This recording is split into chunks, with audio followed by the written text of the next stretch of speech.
सर्वेभ्यो नमो नमः। बच्चों, संस्कृत साहित्य का परिचय भाग 3 के अंतर्गत आज हम लोग पढ़ेंगे चंपू काव्यम। यहाँ पर मैंने छोटे छोटे वाक्यों के माध्यम से चंपू काव्य को समझाने का प्रयास किया है। आप ध्यान से देखें और समझने का प्रयास करें। चंपू काव्यम अर्थात चंपू काव्य। चंपू काव्यम श्रव्य काव्यस्य एका विधा अस्ति। चंपू काव्य श्रव्य काव्य का एक भेद है। जैसा कि बच्चों आप जानते होंगे कि स्वरूप के आधार पर काव्य के 2 भेद होते हैं, दृश्य काव्य और श्रव्य काव्य। तो चंपू काव्य श्रव्य काव्य का ही एक भेद है। साहित्य दर्पणानुसारेण गद्य पद्यमयं काव्यम चंपूरित्य अभिधीयते।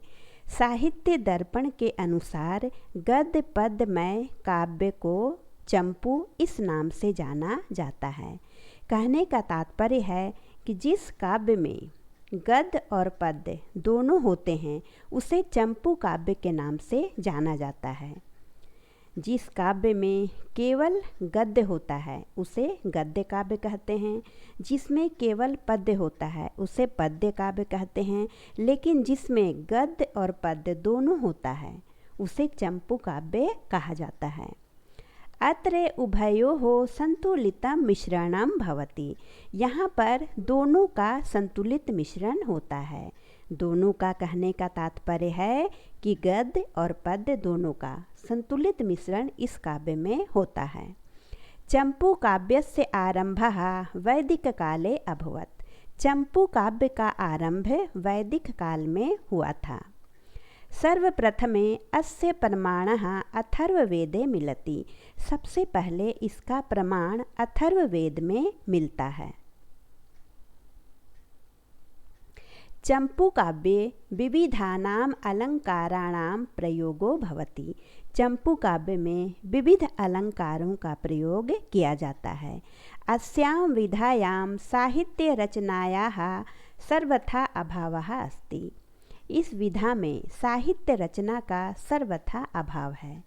कहने का तात्पर्य है कि चंपू काव्यों की संख्या बहुत ही कम है। इसमें साहित्य की रचना बहुत कम की गई है। नल चंपू, भारत चंपू, मदालसा चंपू, रामायण चंपू इत्यादयः प्रसिद्धाः चंपू काव्याः सन्ति। नल चंपू, भारत चंपू, मदालसा चंपू, रामायण चंपू इत्यादि प्रसिद्ध चंपू काव्य हैं। तो बच्चों, यहाँ पर मैंने छोटे छोटे वाक्यों के माध्यम से बिंदुवार आपको समझाने का प्रयास किया है। आशा है आपको समझ में आया होगा।